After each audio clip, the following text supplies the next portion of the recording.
नमस्कार।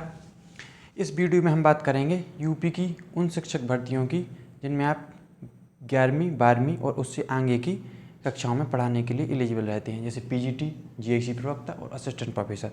जो हमारे पीजीटी टीचर होते हैं वो 11वीं और 12वीं की कक्षाओं में पढ़ाते हैं, और जो जीआईसी प्रवक्ता होते हैं वो भी 11वीं 12वीं की कक्षाओं में पढ़ाते हैं, और असिस्टेंट प्रोफेसर जो होते हैं वो हमारे कॉलेजों में या महाविद्यालयों में पढ़ाते हैं, जो बीए, बीएससी, एमए, एमकॉम इनके विद्यार्थियों को पढ़ाया जाता है।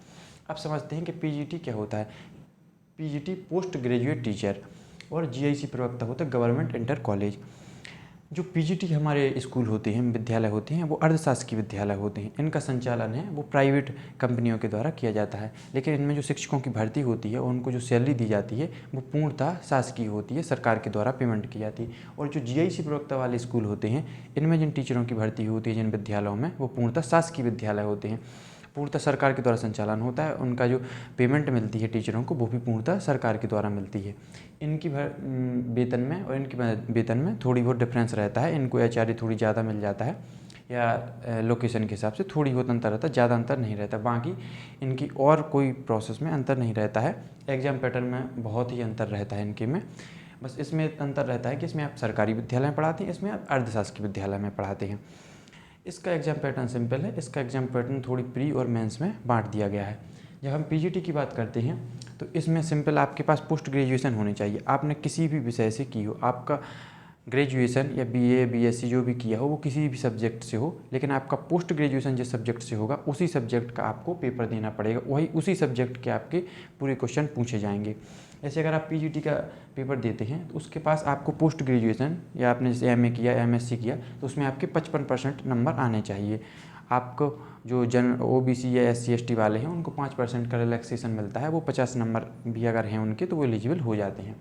इसमें आपका बीएड, यूपी में बीएड नहीं लगता है, जबकि एमपी में अगर आप पीजीटी उसको एमपी में वर्ग 1 बोलते हैं, उसमें आपको बीएड मांगा जाता है। बीएड भी लगता है प्लस आपकी पीजी भी लगती है, पोस्ट ग्रेजुएशन भी लगती है। लेकिन यूपी में बीएड नहीं लगता है, ना डीएलएड, कोई टीचर का डिग्री या डिप्लोमा नहीं लगता है, ना टेट, ना कोई सीटेट लगता है। सिंपल एक पेपर होता है, 125 क्वेश्चन आएंगे। जिस सब्जेक्ट से आपने परास्नातक या पीजी किया है उसी सब्जेक्ट के आपके 125 क्वेश्चन आएंगे। 2 घंटे का आपको समय मिलेगा और कोई भी माइनस मार्किंग नहीं रहेगी। आपका सीधा, अगर आप इसमें मेरिट लिस्ट में आते हैं, जितनी भर्ती निकलती है उसमें अगर आप मेरिट लिस्ट में आते हैं तो आपका सीधा चयन हो जाता है। आप अर्धशासकीय विद्यालय में 11वीं और 12वीं की कक्षाओं में पढ़ाने के लिए एलिजिबल हो जाते हैं।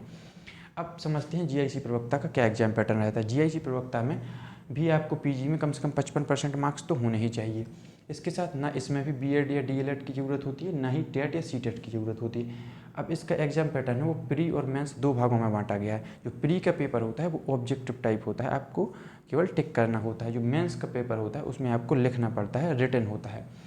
प्री में हम अगर सिलेबस या एग्जाम पैटर्न की बात करें तो 80 और 40 120 क्वेश्चन आते हैं, और 300 नंबर के एक क्वेश्चन 2.5 नंबर का होता है। तो 80 क्वेश्चन आते हैं हमारे सब्जेक्ट के होते हैं। सब्जेक्ट मतलब जिसमें आपने पीजी किया है। जैसे अगर आपने एमए किया है तो जिस सब्जेक्ट से किया है, जैसे अगर आपने राजनीति से किया है तो राजनीति के 80 क्वेश्चन आएंगे। अगर आपने एमएससी मैथ से किया है तो मैथ के 80 क्वेश्चन आएंगे, और 40 क्वेश्चन जनरल आएंगे। जनरल मतलब जैसे आप उसमें कुछ हिंदी के भी हो सकते हैं, मैथ के, रीजनिंग के, और कुछ शिक्षण विधियाँ वगैरह भी हो सकती हैं, जीके, जीएस, साइंस के सारे कुछ मिला के 40 क्वेश्चन आते हैं। इसमें 120 क्वेश्चन होंगे, 300 नंबर के होंगे, और 1/3 की नेगेटिव मार्किंग भी इसमें रहेगी, माइनस मार्किंग रहेगी। अगर आप जब ए वाला पेपर पास कर लेते, ये सिर्फ क्वालिफाइंग नेचर का होता है, जैसे हमारा टेट होता है उसी तरह ये इसका प्री भी क्वालिफाइंग नेचर का होता है। इसमें इसके जो नंबर हैं वो मेंस के लिए जब फाइनल हमारी जो मेरिट बनती है उसमें नहीं जोड़ते हैं। इसका काम सिर्फ इतना होता है कि आप इसको पास करके आप मेंस के लिए एलिजिबल हो जाते हैं, मेंस में आप बैठ पाते हैं। अब मेंस की बात कर लेते हैं तो मेंस को जो सिलेबस है उसको भी 2 भागों में बांटा गया है। जैसे पहला हिंदी और दूसरा आपका सब्जेक्ट, जिस विषय से आपने एमए, एमएससी किया है, पीजी किया है। हिंदी में हमारा 100 नंबर का होता है, जिस 50 नंबर की जनरल हिंदी आती है, जिसमें हमारी व्याकरण, रस, छंद, अलंकार, रूप, धातु सब कुछ आते हैं। और 50 नंबर में हमको निबंध लिखना पड़ता है। इसमें जो हिंदी आती है उसमें टिक नहीं करने पड़ते, उसमें उनका उत्तर लिखना पड़ता है। अगर विलोम पूछा है तो विलोम का आपको आंसर लिखना पड़ेगा। निबंध है तो निबंध, इसमें 50 नंबर के निबंध आते हैं, उसको आपको निबंध लिखना पड़ेगा। 50 और 50 100 नंबर की हमारी हिंदी आती है। अब सब्जेक्ट आता है हमारा 300 नंबर का। सब्जेक्ट की बात करें तो इसमें 3 भागों में बांटा, कुछ लॉन्ग क्वेश्चन आते हैं, कुछ शॉर्ट आते हैं, और कुछ वेरी शॉर्ट अति लघु उत्तरीय क्वेश्चन भी आते हैं। लॉन्ग आते हैं 5 क्वेश्चन, शॉर्ट भी 5 क्वेश्चन आते हैं, वेरी शॉर्ट 10 क्वेश्चन आते हैं। फिर लॉन्ग होते हैं 5 क्वेश्चन 125 नंबर के, शॉर्ट 5 क्वेश्चन 75 नंबर के, और वेरी शॉर्ट अति लघु उत्तरीय 10 क्वेश्चन 100 नंबर के होते हैं। ये पूरा 300 नंबर का पेपर होता है हमारा सब्जेक्ट का पेपर, और जो हमारा हिंदी का होता है 100 नंबर का होता है। दोनों मिला के 400 नंबर का पेपर हो जाता है। इसी मेंस के आधार पे हमारी मेरिट बनती है। अगर आप मेरिट में आते हैं तो आप जीआईसी प्रवक्ता वाले कॉलेज में पढ़ा सकते हैं। इसमें पीजीटी और जीआईसी प्रवक्ता में काफ़ी अंतर देखने को मिला। यहाँ सिर्फ एक पेपर होना है, इसमें यहाँ प्री और मेंस में बांटा गया है, और इसमें रिटन एग्जाम भी है, जबकि इसमें रिटन एग्जाम नहीं है। इसमें माइनस मार्किंग भी नहीं है, और इसमें माइनस मार्किंग है वो भी 1/3 की, लेकिन सिर्फ प्री में। ठीक है, अब समझ लेते हैं असिस्टेंट प्रोफेसर की। अगर आप असिस्टेंट प्रोफेसर बनना चाहते हैं तो असिस्टेंट प्रोफेसर की भर्ती 2 तरह से होती है, जिसमें जनरली ये सोचा माना जाता है कि इसमें पीएचडी की ज़रूरत होती है, लेकिन इसमें बिना पीएचडी के भी आप असिस्टेंट प्रोफेसर बन सकते हैं। कैसे बन सकते हैं? 2 प्रकार की भर्तियाँ निकलती हैं असिस्टेंट प्रोफेसर की। एक तो निकलती हैं यूनिवर्सिटियों में, जो बहुत ही कम होती हैं। जैसे अगर हमारा सब्जेक्ट है कोई, तो उस सब्जेक्ट में क्या पता 1 वैकेंसी भी हो या 2 वैकेंसी हो। जैसे हमारी इलाहाबाद यूनिवर्सिटी में वैकेंसी निकली, उसमें क्या पता अगर हम राजनीति विज्ञान से हैं तो उसमें 1 या 2 वैकेंसी है जनरल में, या पूरी इसी तरह वैकेंसी निकलती है, कम वैकेंसी निकलती है। इसमें क्या होता है, इसमें आपका एपीआई स्कोर मांगा जाता है। एपीआई स्कोर क्या होता है? एपीआई स्कोर होता है इसमें हमारे ग्रेजुएशन, पोस्ट ग्रेजुएशन, अगर आपने पीएचडी किया है तो उसके जैसे 25-30 नंबर मिल गए, 10% ग्रेजुएशन के। अगर आपने कोई रिसर्च जनरल पेपर पब्लिश किया है, अखबार में कोई आपका रिसर्च निकली है तो उसके भी कुछ नंबर मिल जाते हैं, या आपने कोई और अदर एक्टिविटी में भाग लिया है तो उसके नंबर मिलते हैं। इस तरह आपका एपीआई स्कोर बनता है। एपीआई स्कोर जिसका ज़्यादा होता है उसको प्राथमिकता मिल जाती है, और फिर सिंपल इंटरव्यू के माध्यम से हमारा सिलेक्शन कर लिया जाता है। लेकिन एक दूसरी भर्ती निकलती है, जो ये जो प्रोसेस रहती है इंटरव्यू और एपीआई स्कोर के माध्यम से, ये हमारी यूनिवर्सिटियों में प्रोसेस रहती है। यूनिवर्सिटियों में आप प्रोफेसर बनते हैं, असिस्टेंट प्रोफेसर बनते हैं। लेकिन अगर हम आप कॉलेजों में असिस्टेंट प्रोफेसर बनना चाहें तो इसके लिए सरकार के द्वारा पूरे उत्तर प्रदेश के महाविद्यालयों में एक साथ भर्तियाँ निकाली जाती हैं। एक साथ भर्तियाँ निकाल जाती हैं। उसमें क्या होता है कि हमारे सब्जेक्ट में भर्तियाँ भी ज़्यादा आ जाती हैं, और उसमें हमको पीएचडी या एपीआई स्कोर का कोई लेना देना नहीं रहता है। हमारे पास क्या होना चाहिए, एक तो हमारे पास पोस्ट ग्रेजुएशन होना चाहिए, और एक नेट का पेपर हमें पास करा हुआ होना चाहिए। नेट के पेपर में क्या है, एक नेट होता है, नेशनल एलिजिबिलिटी टेस्ट। जैसे हमारे टेट, ये जो प्राइमरी और जूनियर शिक्षक भर्ती में टेट और सीटेट चलते हैं, उसी तरह नेट होता है, नेशनल एलिजिबिलिटी टेस्ट। जब इसको आप पास करते हैं, क्वालिफाई करते हैं, तभी आप असिस्टेंट प्रोफेसर का मेन पेपर है वो दे पाते हैं। तो नेट का एग्जाम पैटर्न क्या रहता है, इसमें 50 क्वेश्चन हमारे जनरल आते हैं। जनरल मतलब इसमें कुछ एक डीआई आता है, जो ग्राफ चार्ट वगैरह होते हैं, मैथ में आते हैं।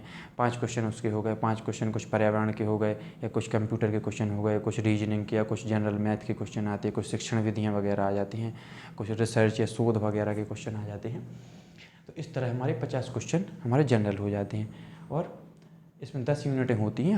हर यूनिट से 5-5 क्वेश्चन आते हैं। इसी तरह 50 क्वेश्चन हो गए, और 100 नंबर का हमारा सब्जेक्ट होता है। इसमें भी 10 यूनिटों में हमारा पूरा सिलेबस बांटा हुआ रहता है।